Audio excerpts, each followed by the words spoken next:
I think there might be a couple of folks from the public here at this point. I sure hope there are. But if not, we're going to record it and we'll be prepared to answer questions later. Let me go ahead and introduce myself.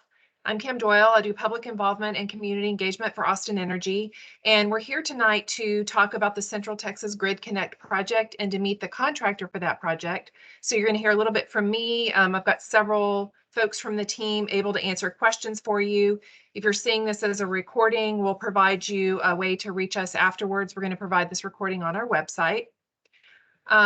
And I'm going to go ahead and get started with that. And just know that if you did make it over from that original meeting, we're certainly happy to hear from you. So feel free to raise your hand or put your questions in the chat. So for today, we're going to talk about a couple of different things. The first is we're going to talk a little bit about the project, the Central Texas Grid Connection project that I mentioned. We're going to talk about a little teeny bit about how the Texas grid works. We're going to talk about the kind of the two pieces we have for that project. We're really going to focus on one of those pieces today because you're here today to meet the contractor, which is Kiewit Corporation. They're the folks who are actually going to perform the work on that project for us. So we're going to hear a lot more from them than you are from me, I promise. And I'll introduce them at the end. Feel free to type any questions in the chat box, but since it was kind of difficult to move over from that other meeting format, also feel free to raise your hand and we'll make sure to turn your mic on so that you can ask questions at that point. And with that, let's go ahead and get started. So one of the first things, I think a lot of people are kind of familiar after Winter Storm Uri back in February that Texas has its own grid. So basically what that means is any energy that's created in Texas, if it's from a coal power plant, a nuclear power plant, hydro energy, from a solar farm, anything that's created and put onto the Texas grid is to feed kind of all of Texas. And then it's up to transmission providers who have the big lattice towers, which the folks who made it on this call, you live near one of those. That's why you were notified, because we're doing a project with one of those big lattice towers. It's up to the transmission providers then to take that generated energy and make sure that it gets transmitted around the state. And then at that point is when it gets to the local areas, we're kind of lowering the voltages for that energy and we're distributing it out through distribution to folks' homes. You might have those wooden power poles in your yard like I do, or you might have a pad mounted transformer where the energy goes underground to get into your home. So it's basically, it gets generated, fed into the Texas grid. Transmission providers like Austin Energy and others make sure it gets transmitted around the state where it needs to go, and then it's given to you at your home at that point through the distribution. So what we're here to talk today about then is the Central Texas Grid Connection project. And there's really two pieces to this project. I'm going to talk a little bit about the first piece, and then we're going to talk more about the second piece of it, because that's the part that you were notified about, and the contractor that you're going to meet today that's going to perform that work, which is Kiewit Corporation. So there's kind of two pieces, and some of the folks who were notified, some of the folks who got letters are actually going to be living near a substation that we're building. So back in earlier this year, that Winter Storm Uri highlighted the need to add generation, and the Electric Reliability Council of Texas, kind of let us know that we can have issues with energy, getting enough energy generated and put on the grid. So there's a new project right now going on where we're actually going to build a substation near some of you folks, which is why you were notified. And basically, ERCOT requires transmission service providers to give access to generation companies when they're requested. So you already live near a transmission line. It's Circuit 3121. It's our Lytton Springs Holman transmission line. We're basically going to add a small substation on a piece of RWE Renewables land where they're building a large solar farm. It's 200 megawatts of solar generation and 80 megawatts of battery storage. So we're going to put a small substation there to connect it into that Lytton-Holman transmission line, or Circuit 3121. We basically have a small generator interconnection agreement to do that with RWE Renewables, and that's how we're going to add that generation to the Texas grid. This is not for the sole use of Austin Energy customers. It will benefit anyone on this call who lives in the area, but also just generally for the Texas grid. This is to add more generation to the grid. Like I said a second ago, the Cistern Substation is going to be located on a portion of RWE Renewables property. It's within the existing transmission easement. Again, what's generated by that solar farm is going to be used by everyone in the state. Austin Energy does not have a power purchase agreement for this energy. They're just locating it near our Lytton-Holman Circuit 3121 line, which is why we're putting the substation there. It will sit on about 10 acres and connect to that existing transmission line. So that's one piece of the project. The second piece of the project, and what we really want to talk about today, is the transmission line, or that Circuit 3121, that Lytton-Holman line. And you can see kind of where the proposed substation is there in Rosanke. It's kind of right in the middle there. What we really want to talk about today then is what we're going to be doing to upgrade that transmission line. So, like we said, we already have an existing transmission line there. We're going to be adding smart grid technology to upgrade our transmission infrastructure on that line. This line extends 50 miles across Caldwell, Bastrop, and Fayette counties.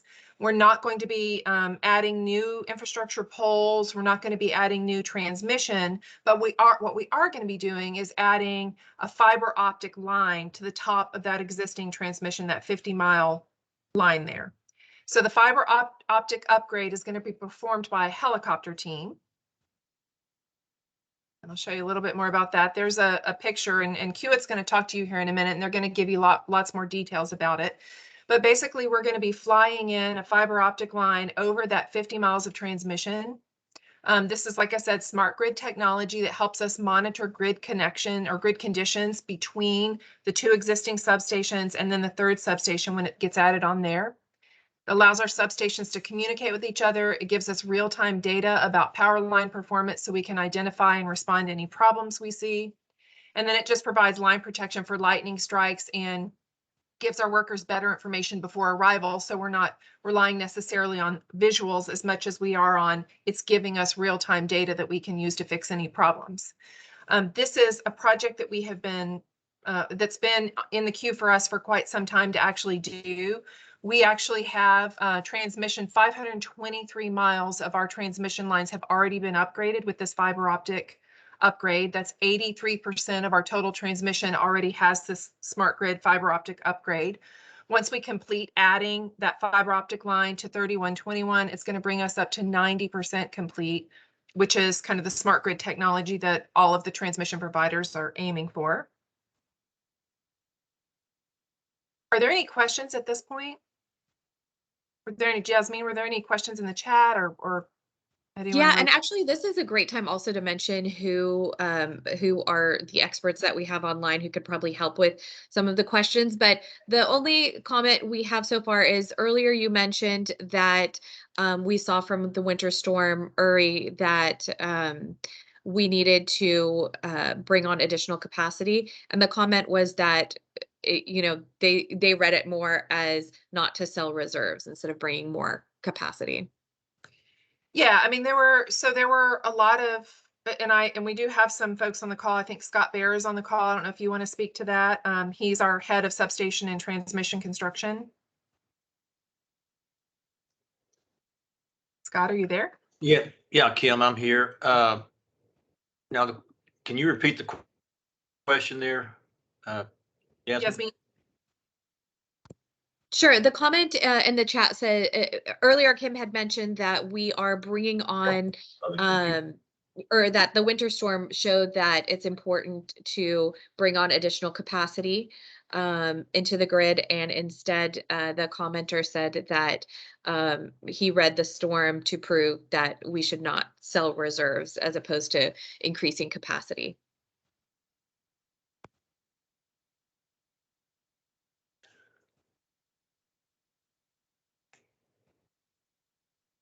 Well, this project here, I'm not sure exactly the intent there, but yeah, this will increase the capacity of generation in the state. But it also has an 80 megawatt of storage battery. So, while solar is dependent on the sun to generate power, that storage battery will help in in giving energy back when the sun's not shining. So, either way, the way Austin Energy has affected this project is that we are obligated under the rules that we work under in ERCOT to connect any generator that requests that connection. course, there are fees associated with those things, but we're under obligation to do that. So it's really RWE Renewables' decision to determine where they want to put a generator and fund that project to connect into the ERCOT grid. But that is a really good point, that the battery reserve that will be available in that substation for that solar farm will help with the reserves. Were there any other questions in the chat at this point, Yasmin? No, that's all that I see now. Okay, and I'm going to take just a quick second, and feel free again, put questions in the chat or ask questions. I'm going to go through the timeline just really quickly before we introduce the star of today's show, which is actually Kiewit, our Meet the Contractor, and what we're here for. And they're going to give you lots of details about what's going on, but it's actually kind of a cool project. So here's the timeline that we're looking at right now.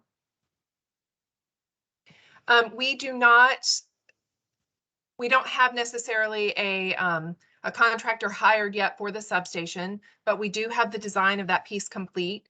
And we're hoping to complete that by late spring of next year, so that we can energize in the spring. But we do have tonight, you'll meet here in a second, the contractor for the fiber optic line design. That part is complete. Like I said, we're going to be utilizing helicopters to fly that fiber optic cable over those 50 miles. So we're going to begin that as soon as the end of next week. And they'll give you some more details about, which pieces will start first and what that's all going to look like. But they'll start flying some of that in at the end of next week, the end of this month. And then they're hoping to be finished in November of this year.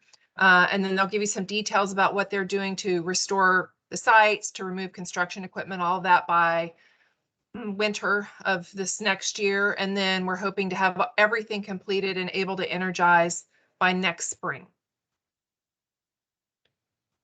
And so without further ado, I'm going to go ahead and let you guys meet the contractor for this work. The contractor is Kiewit Corporation.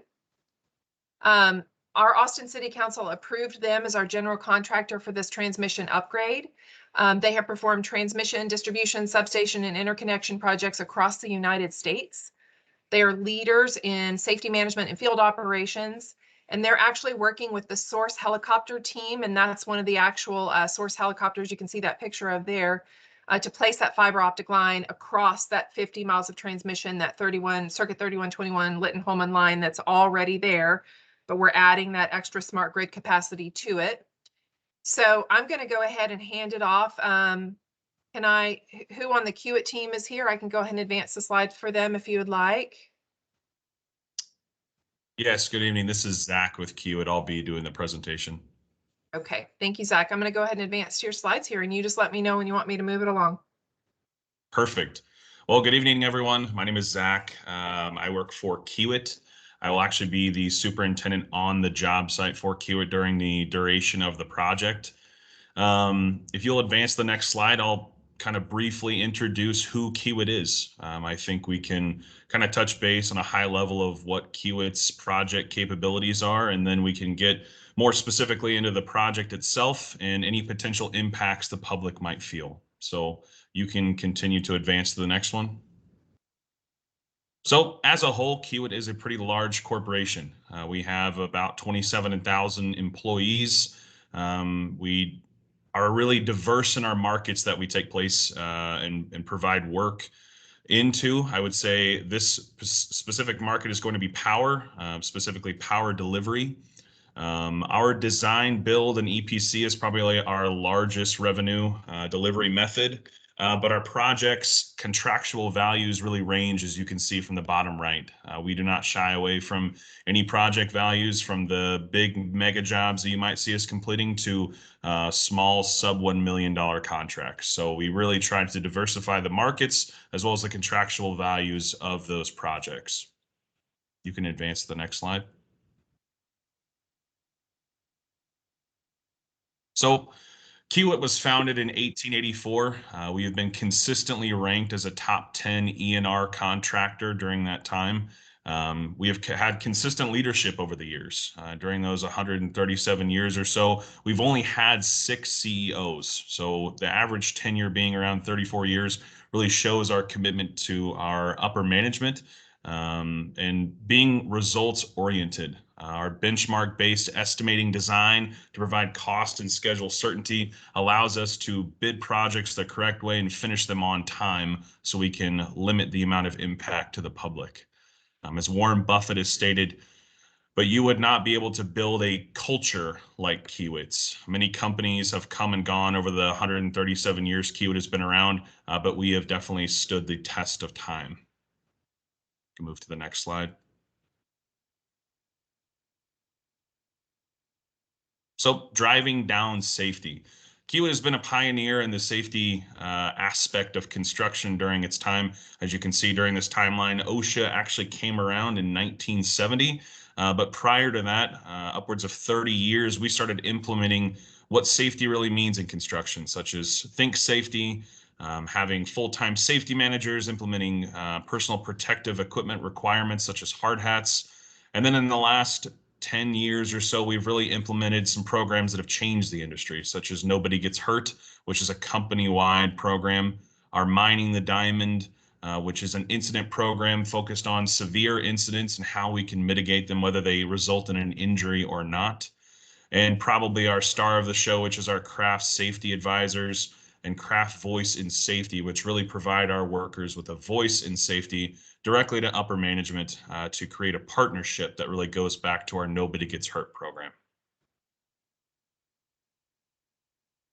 You can go to the next slide.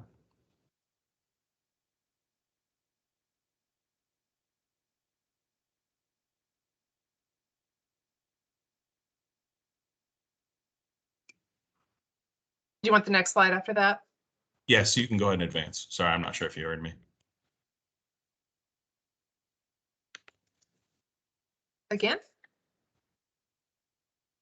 Oh, I was still seeing the safety slide. I'm not sure if I was lagging behind.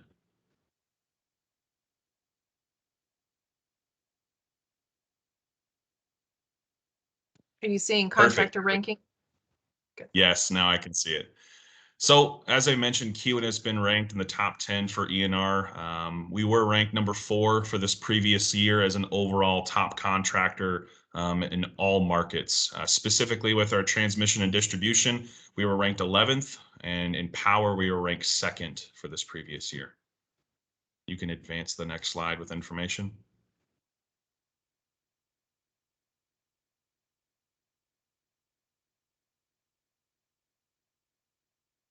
So as I've mentioned, specific markets such as transmission, distribution, our overhead transmission capabilities really get down to pretty much everything that you see in this market. So tower modifications, hardware and insulator changeouts, construction and materials specifications, working with different types of transmissions such as lattice, tubular steel, wood, and concrete poles. And as you see in this project, we're going to be upgrading existing systems and lines, as well as some potential reroutings. You can advance to the next one. For underground transmission and distribution, really getting into doing some ampacity studies for clients, pulling calculations, doing cable system designs and acceptance testings, obviously the construction and material portion of those projects, duct banks, survey and permitting oversight, really everything that you can see in underground and above ground transmission and distribution. You can advance to the next one.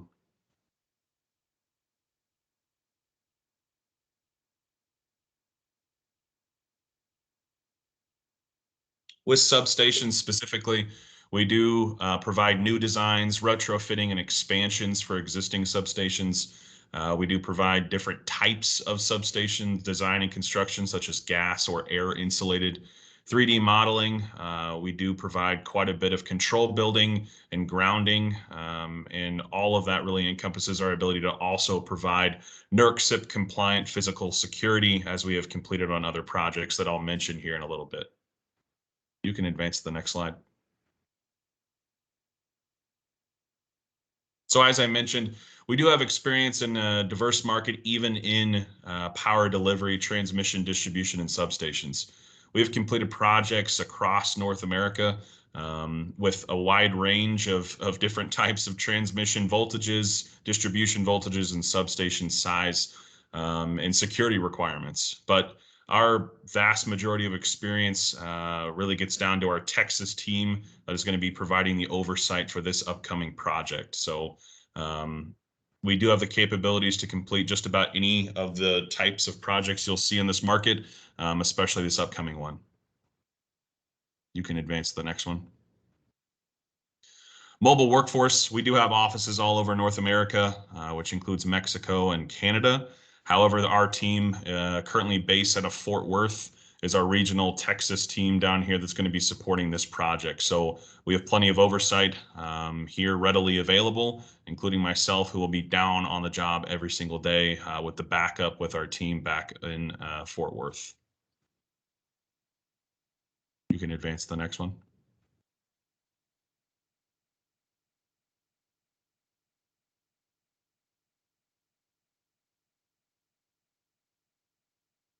So our plan for construction, specifically with this project, we will be starting at the Holman Substation in Schulenburg, just south of LaGrange, Texas. We'll be working from that substation west, going lattice tower to lattice tower. We're going to be partnering with our subcontractor Source, who is the helicopter crew. They'll be assisting us in flying to each one of those structures, performing the aerial work that we will require to replace the existing static line on that system for Austin Energy.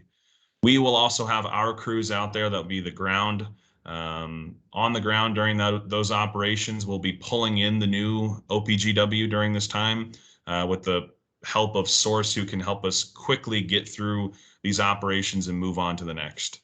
The majority of the work that you will see will be performed in the air by the helicopter. That's probably going to be the most visible part of the project.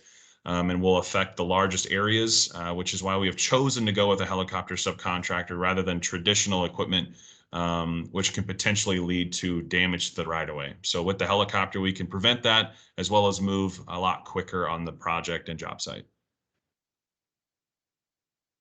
You can move to the next one.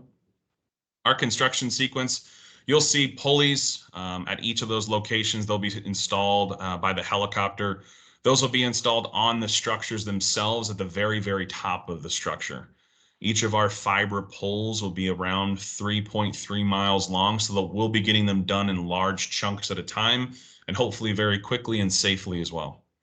Our helicopter is going to be flying to each one of those structures to place those pulleys on them so we can get the old static that is existing on that structure basically pulled through and pull in the new one and then get those clipped in so it's nice, safe, and secure.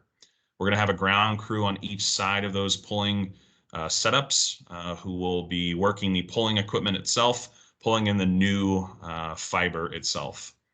When the ground crew receives the ropes, they'll connect onto the old one, pull out the old one, which will pull in the ropes. And then once we hook on to the new fiber, we'll pull the ropes back and the new fiber will be in, and we'll tension that and have the helicopter go back to each of those structures, remove those pulleys, and clip in the newly transferred and installed fiber onto the structure.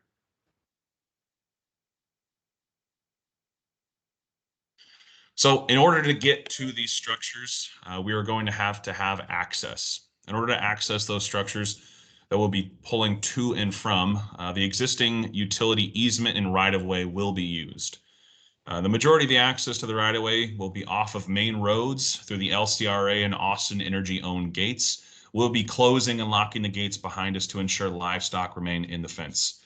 It is obviously our first and foremost priority to complete the project safely, which has a big part to do with the public, as well as livestock or any potential impacts that we may have on the project during those sequences.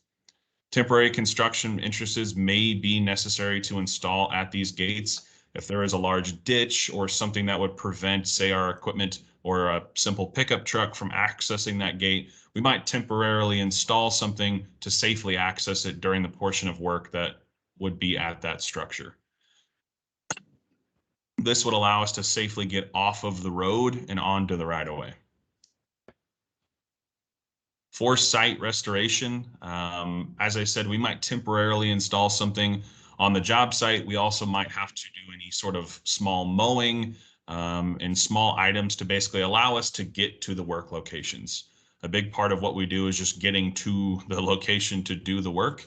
But once we're done, we'll do site restoration, which might include reseeding, obviously removing our trash, getting all the equipment off of the job site, and restoring the area as best to our potential of what it originally was, which will take plenty of photographs before and after and during to make sure that it's in the right condition whenever we leave.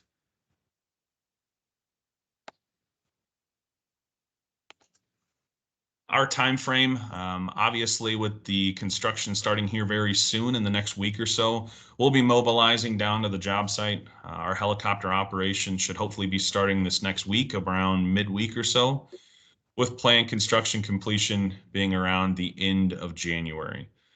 With each of these poles being around 3.5 miles, we plan to complete one of those every single week and move on to the next locations. So we should be completing them pretty quickly and efficiently and safely, getting in and out of areas as effectively as possible. Our work hours as of right now should be just during the week. If we had any proposed weekend work that might impact the public, we would obviously want to communicate that ahead of time to ensure nobody was at risk.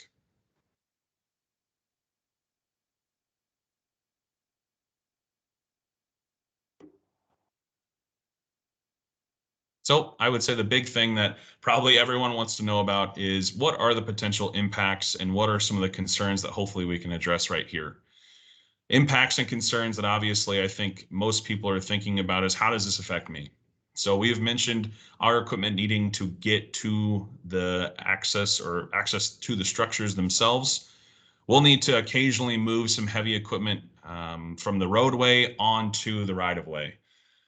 Even just getting on the roadway can sometimes be difficult, so we'll need to utilize our spotters. We'll also have signage out saying, you know, there's trucks entering or exiting, upcoming. We might have flagger signs out just in case we needed to cross a road during pulling operations, really just to protect the public itself. As far as potential loss of electricity, the proposed outages for this project do not impact the public directly. It would just be for the line segment that we are working on, which does not directly feed any of the homes.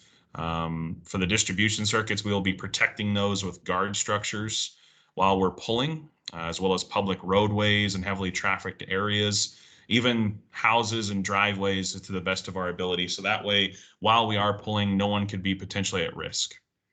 And then obviously damage to properties, areas that are impacted by construction operations will be restored. Restoration can mean, again, reseeding, any sort of potential rocks or temporary construction entrances that we may have used to access those areas will be removed and then restored back to their original condition to the best of our ability.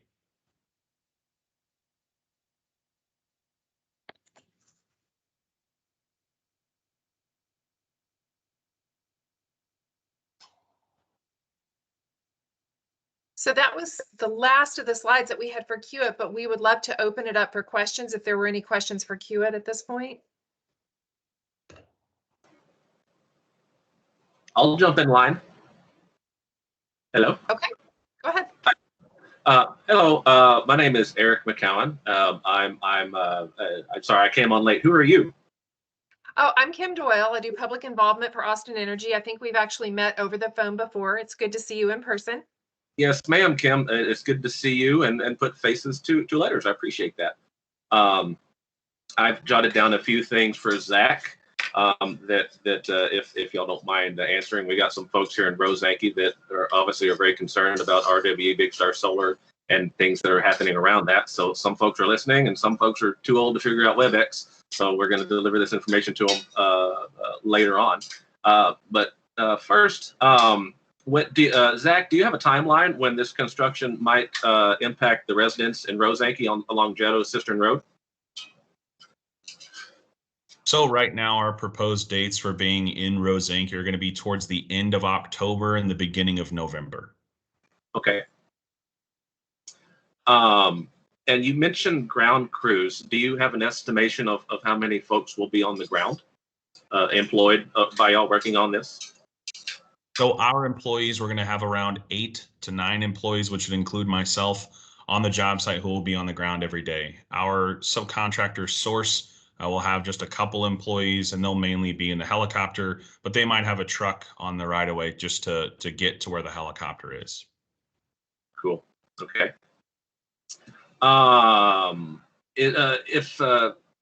What affects reading your points there, but do you see any impacts as far as noise that folks might? I know helicopters are kind of loud.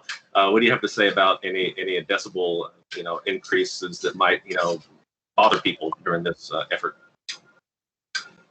I would say our goal is to minimize the impact by getting in and out of areas very quickly. During those times that we are operating our helicopter, it should be within reasonable hours, and our landing zone should be far enough away just for landing purposes to not directly impact people as much as possible. We do have to have quite a bit of clearance just to land a helicopter, so any homes or businesses that might be nearby hopefully won't feel the effects of the helicopter noise itself. Okay. Is there a number or a contact that folks could have if they feel that if they're being bothered, like if they have some type of hearing problem, or if there's some wind downdraft coming from? I know you're on the right of way, so that's probably not going to be a thing. But is there any type of number folks could call that would assure them that everything's going to be okay? I don't want to speak for Austin Energy. I would certainly be a great contact for the job itself during construction operations, but I'm sure the Austin Energy team would appreciate being reached out to as well during that, if there was any issues that could get communicated to the entire team. Yeah, Eric, the numbers that are here, and by the way, we're recording this so you can share it afterwards. The numbers that you see on there is the project manager for Austin Energy, myself, and my colleague Yasmin at Austin Energy. You can certainly reach out to any of us. I would ask you though, Zach, I don't know if you have, are you the main project manager? Would you like to share your information in the chat also, just because you're going to be a lot closer than we would at points? Absolutely. I can leave my name, my phone number, and my email address. So if there is any issues, I would obviously like to be notified too, so we can quickly resolve them, as I'll be kind of the main manager down on the job site. Yeah. Perfect. You mentioned the workers that are on the road that might have to go around the right of ways and some heavy equipment involved. I imagine that you will be using from Holman to Roseanke some of these back roads to access the right of ways. Is that correct? Yes, some of those roads we can use. Others do have weight restrictions, so we've had to plan those routes out. There's obviously always a restriction as well around the Cistern area for our trucks. I do want to point out to y'all that we do have two new designations on Hoffrick Road. It's a connector between Highway 304 and Jetto Road that our county commissioner and county judge have both signed off on. That RWE Big Star Solar Project will not have any construction traffic using Hoffrick Road, which is a very enticing cutoff between 304 and Jetto Road. And a couple of weeks ago, we were out there taking pictures of truckers using the road illegally. But our county judge and our commissioner have signed off on that. RWE agreed to it. And also the judge signed a proclamation that said there are no through trucks whatsoever to go on Hoffrick Road. I just wanted to pass that along, if you knew it or not, because there's residents on that road well, there's residents on all the roads that don't appreciate the noise, the traffic that's going through there, but especially on Hoffrick, because that's a newly designated road not to use. So I wanted to let you know about that. And if Austin Energy, if y'all didn't know about that, because we've seen Austin Energy trucks using the roads there, that Hoffrick Road is a no-go zone for solar traffic. Yeah, anything related to the solar project. Okay, thanks for sharing that. And we actually just, Eric, now that you're here and I'm seeing you in person, we've actually shared some of this information with your county commissioners and I believe your local fire and police department as well, just so they know that there's going to be helicopters flying in the area as well. Okay. Were you able to join the presentation from the beginning, or did you miss any of it? Did you see everything? I think I got Zach from the beginning because y'all, I guess the WebEx wasn't working right, so we had to hop onto this thing here. So is that did I miss anything? You think was that I got all of Zach? Yep. Did you see me present it all, or did you see Zach present? I saw a little bit of you somewhere around 5:55 or closer. Or no, sorry. Okay. It seemed like I got the gist of it all. But if Okay, not, good.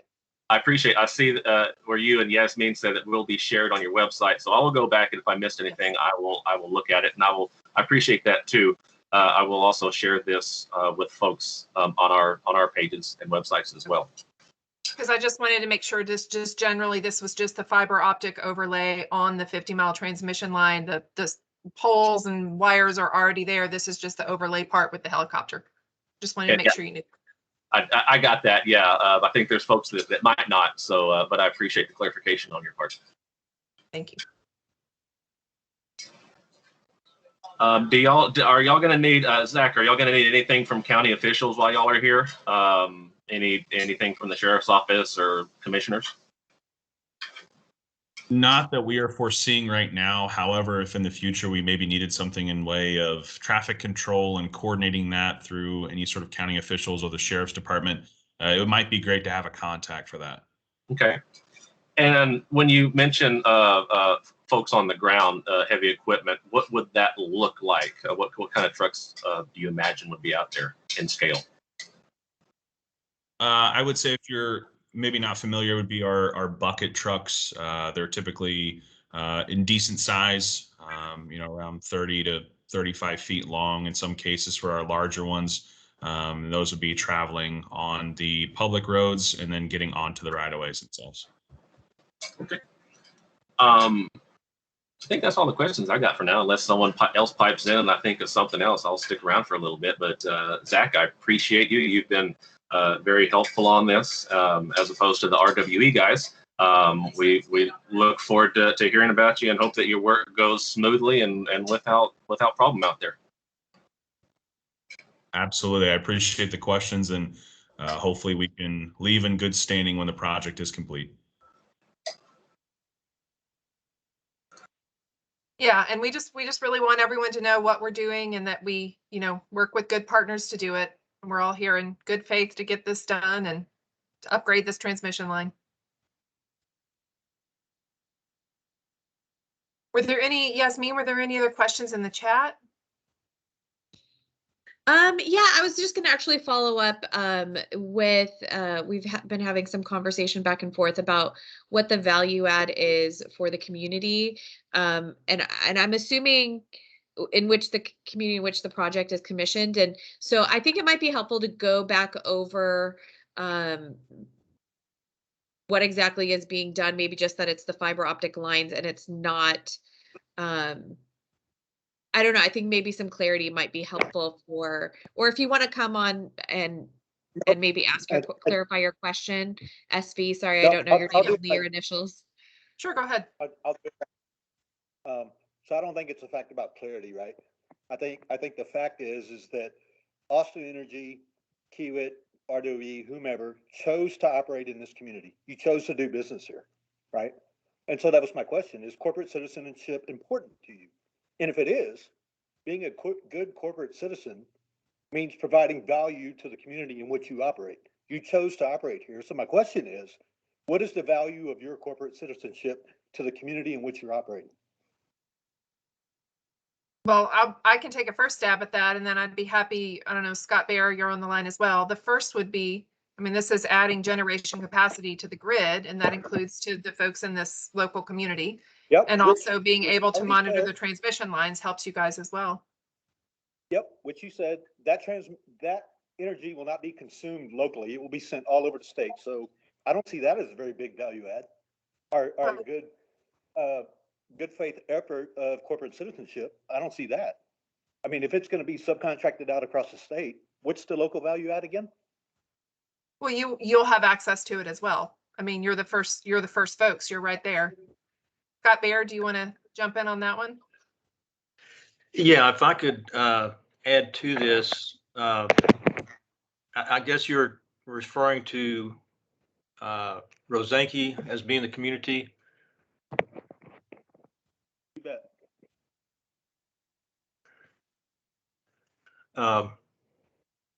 This particular project for Austin Energy is concerned to the transmission line that's existing. As far as the RWE construction of their solar plant, we really can't speak to that. They were the ones that decided where to locate that. So any value add to the community for that, we'll have to, speak to them.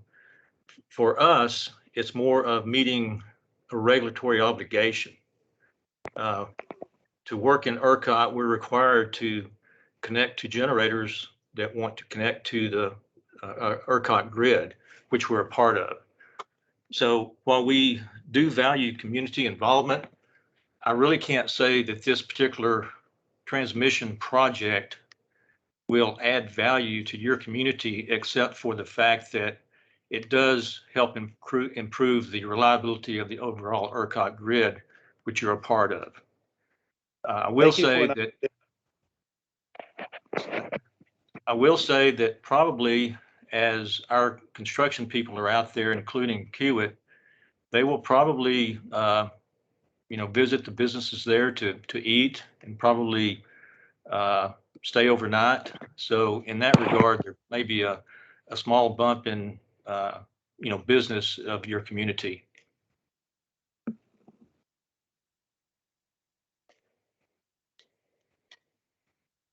So not a whole lot of value then. To your community in particular, I would say no.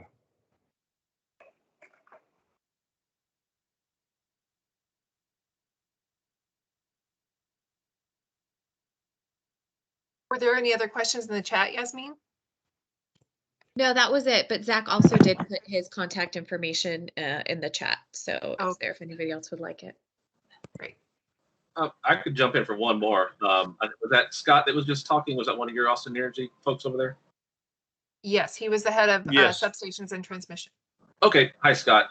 Eric McCowan here out here in Roseanke. I'm not going to go too far into Austin Energy because I know this is about the lines and the work going on and the helicopters and whatnot.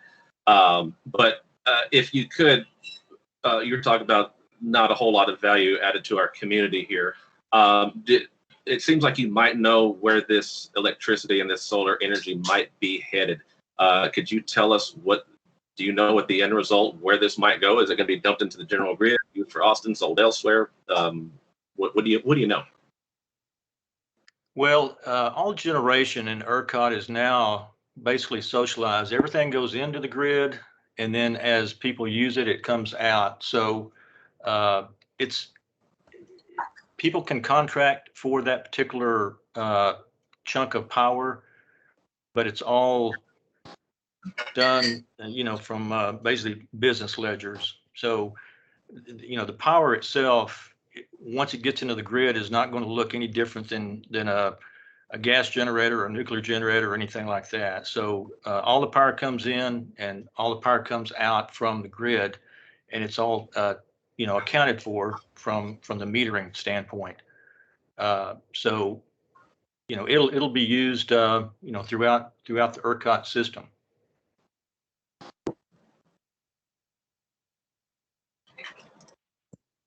Okay, thank you.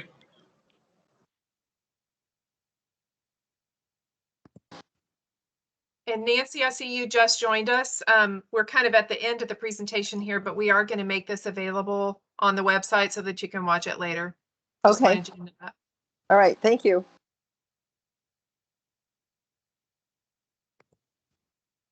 Were there any other questions at this point? Kiewit, did you want to add anything? Zach, did you have anything else to add? Nope, I would say, our impact to the public, as mentioned, we will be visiting local restaurants and hotels during that time. But as much as we can do to better the public while we're there and participate in any sort of events and items like that, we will certainly take part in. So I thank you all for your questions, and I've left my contact information, and please feel free to reach out to me at any point with any concerns or comments. Zach, the Wagon Wheel gas station in Roseanke makes a mean hamburger, so that's about the only place in Roseanke to eat. For lunchtime at least. So feel free to dump some money over there. I know they'll appreciate it. Okay, field trip. We're coming with you, Zach. Perfect. I'll send all my guys there. Thank you. Okay, well, thank y'all. We really do appreciate talking to you. So sorry about all the technical difficulties getting from one platform to the other. Lost my meeting host in the process, so I ended up hosting and presenting, which is always hard, but thank you for bearing with us. I appreciate it. We will make this available. I think we have your email addresses, so we can send you a copy, but we're also going to have it on the Good. website, so we can do both. Yeah, Good. because you logged in, we have your email address, so that's good. Anybody else have anything to add? Otherwise, I'm going to say happy Tuesday evening and watch out for our helicopter crews because they're going to be flying next week. Okay, good. Thank you all. Thank y'all.